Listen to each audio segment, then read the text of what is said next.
क्या आपने कभी देखा है, ठीक है नहीं देखा होगा तो सुना ही होगा, कि कोई व्यक्ति कम पढ़कर अधिक नंबर ले आता है और दूसरा खूब पढ़ता है, 15-15 घंटे तक पढ़ता है, लेकिन उसका मार्क्स एवरेज ही रह जाता है। आखिर ऐसा कैसे होता है, क्यों होता है? ऐसा इसलिए होता है क्योंकि पहले को पता है स्मार्ट वर्क करना, लेकिन दूसरे को खूब पता है केवल हार्ड वर्क करना, इसलिए तो इतना डिफरेंस आता है। तो मैं आपको स्मार्ट वर्क करने का 6 टिप्स इस वीडियो में बताने वाला हूं, जिससे अपनाकर आप भी अपने स्टडी में मार्क्स में 4 चांद लगा सकते हो। और मैं वादा करता हूं यार कि इसे अपना करना आप कम समय में किसी भी एग्जाम को क्लियर कर सकते हो। तो चलिए बढ़ते हैं स्मार्ट वर्क के उस 6 टिप्स की ओर, जिससे आपको फॉलो करना है। स्टेप नंबर फर्स्ट, और वो ये रहा, अंडरस्टैंड योर फील्ड। यानी कि सबसे पहले आप जिस फील्ड में जाना चाहते हो उस फील्ड के बारे में जानो, समझो उसे। यार मुझे ताजुब होता है और साथ में दुख भी होता है, कोई व्यक्ति कहता है कि मैं 5 साल से तैयारी कर रहा हूँ और 15-15 घंटे तक भी पढ़ लेता हूँ, फिर भी यार अभी तक कोई भी एग्जाम क्लियर नहीं हो पा रहा। क्यों?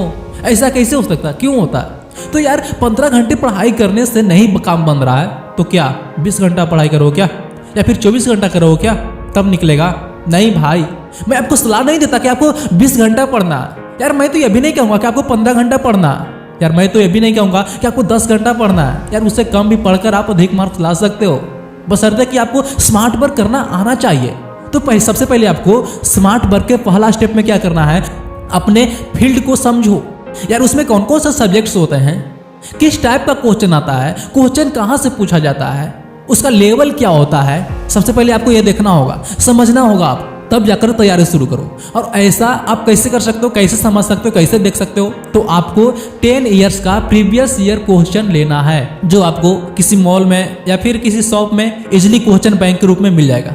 आपको वो खरीद लेना है और फिर वहां आप देखो पिछले 10 साल में क्या क्या पूछा गया है, ये बोर्ड किस टॉपिक को ज्यादा टच करता है बार बार, ये देखो कौन सब्जेक्ट से कितना क्वेश्चन बार बार पूछ रहा, कितना नंबर का कौन सा सब्जेक्ट से आता है, किस लेवल का क्वेश्चन होता है, क्या किसी टॉपिक को गहराई में जाकर क्वेश्चन देता है या फिर ऊपरी ऊपरी लेवल से क्वेश्चन देता है, ये समझो और फिर उसी के हिसाब से आप तैयारी करो, तब देखना एग्जाम कैसे क्लियर नहीं होता है। तो यार तरीका चेंज करना ही होगा।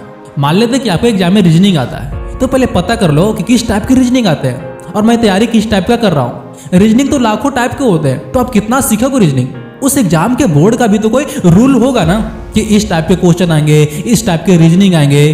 तो भाई उसी के रूल के हिसाब से आप तैयारी करना शुरू करो ना। तो फिर हजारों और लाखों टाइप के रीजनिंग पढ़ने से क्या फायदा? क्या उसका आपको मास्टर बनना है क्या? तो मास्टर बनना है तो जाकर PhD करो ना, इस कंपटीशन में क्यों लगे हो? ये सर नो, आशा करता हूँ कि आप समझ गए होंगे। अब बढ़ते हैं स्मार्ट वर्क के स्टेप नंबर 2 की ओर। दूसरा स्टेप है मेक योर स्ट्रैटेजी, यानी कि अपना रणनीति बना। रणनीति का मतलब क्या होता है कि आप जहाँ पहुँचना चाहते हो, क्या वहाँ पहुँचने का कोई शॉर्ट रास्ता है क्या, मतलब कोई इजी रास्ता है क्या, वहाँ आप आसानी से पहुँच सकते हो क्या, इसे खोजना पड़ता है। तो इससे आप स्टडी में कैसे उतारोगे? यानी आपको यह देखना है कि दिन भर में मैं सबसे ज़्यादा क्रियाशील किस वक्त रहता हूँ, यानी कि सबसे ज़्यादा मेरा पढ़ने का फोकस किस वक्त ज़्यादा रहता है, पढ़ने का मन मेरा किस टाइम सबसे ज़्यादा रहता है, और किस टाइम में पढ़ता हूँ तो ज़्यादा याद रहता है। आपको उसी टाइम में ज़्यादा पढ़ाई करनी है। आप समझ रहे हो ना? ये आप बता सकते हो, मैं नहीं बता सकता, सभी की हैबिट अलग अलग होती है, तो आपको अपने हैबिट के हिसाब से पढ़ाई करनी है। बात समझ रहे हो ना? और यदि मान लेते हैं कि ऐसा वक्त नहीं आता, तो भाई साहब आपको हैबिट बनानी पड़ेगी पढ़ने का। Step number 3। अच्छा, आपके साथ भी ऐसा होता है क्या कि आप पढ़ाई कर रहे हो और आपका दिमाग कहीं और है? मतलब कि यार उसने वैसा कह दिया था, उसने वैसा कह दिया था, कॉलेज में उसने वैसा कह दिया था, ट्यूशन में उसने मेरे साथ ये किया, वो मुझसे रूठी है, वो मुझसे बात नहीं करती, यार वहाँ पर ऐसा जोक मारा होता तो और हंसी भरी होती। इस तरह से कुछ कुछ तो बातें माइंड घूमता ही होगा चारों तरफ। इसे कहते हैं प्रोकास्टिनेशन, यानी कि आप जिस वक्त जो काम कर रहे हो, आपका माइंड उसी काम के बारे में ना सोचकर अन्य चीज़ों में उलझा रहता है, यानी पूरी दुनिया से जुड़ा होता है। अधिकतर विद्यार्थियों के साथ ऐसा होता है। यदि आपके साथ भी होता है तो मैं आपको एक टिप्स देने वाला हूँ। इसे रिमूव करने का एक बेस्ट तरीका है।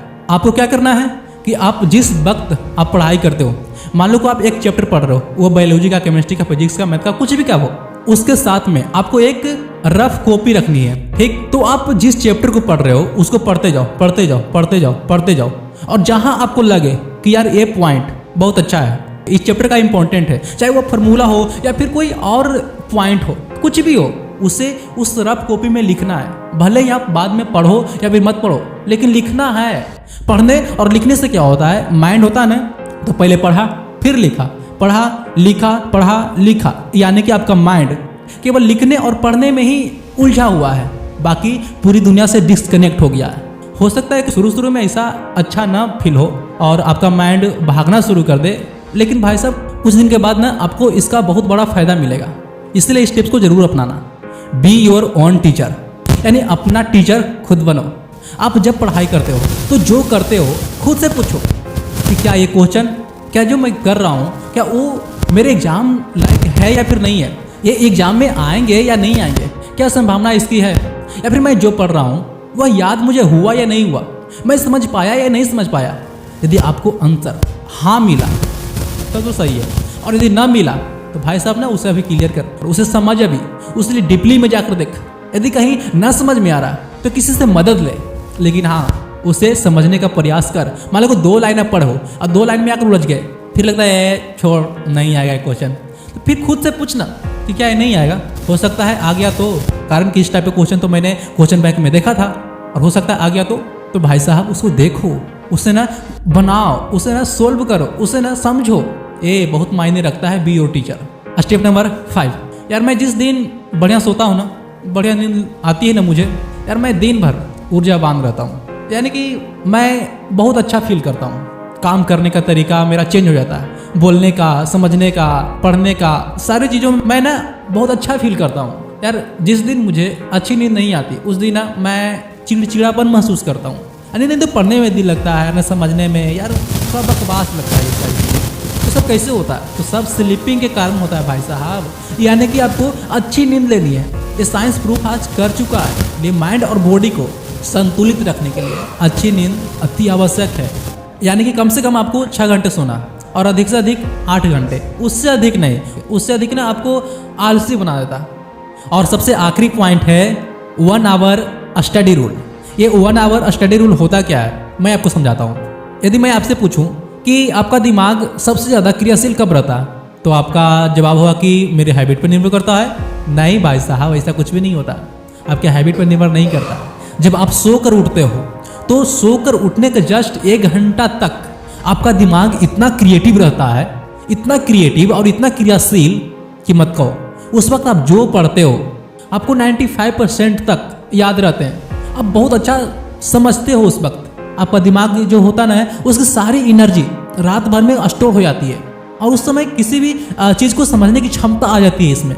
यदि आप 1 घंटा पढ़ लेते हो, उस वक्त समझ लेते हो किसी टॉपिक को, याद करते हो अपने सब्जेक्ट को, तो आपको दिन भर तसल्ली मिलती रहती है। और जो आप पढ़ते हो उसी से रिलेटेड आपके दिन भर माइंड में बातें घूमती रहती है। तो ये रूल मुझे बहुत अच्छा लगता है, यानी 1 आवर स्टडी रूल। तो ये था स्मार्ट वर्क का 6 टिप्स। तो दोस्तों इसे अपने रियल लाइफ में जरूर अपनाओ। आप जो 5 साल से 6 साल से आप तैयारी कर रहे हो ना, यार इसे अपना कर तो देखो, बहुत जल्द आपको इसका रिजल्ट मिलेगा। और यदि नहीं मिलेगा तो फिर इसको छोड़ देना, और यदि मिलेगा तो यार पकड़ लेना। बस आप यदि इस तरह का पढ़ाई 1 से 2 सप्ताह करोगे ना, तो आपको फर्क पता चल जाएगा पहले और अब में। और यदि फर्क नहीं पता चले तो आपकी मर्जी, आप जो करो। ये स्मार्ट वर्क के 6 टिप्स ना अधिकतर लोगों को मदद किया है, और आशा करता हूँ कि आपको ही मदद करेगा। यदि आपको ये अच्छा लगा ये जानकर कि स्मार्ट वर्क कैसे किया जाता है, और आज से इस चीज़ को फॉलो अप करने वाले हो, तो प्लीज़ यार अपने दोस्तों के साथ भी इसे शेयर कर देना, ताकि उसे भी पता चल सके कि स्मार्ट वर्क करने का तरीका क्या है, वो भी सीख सके, समझ सके, और आपके साथ साथ वो भी आगे बढ़ सके। Thank you so much, all the best.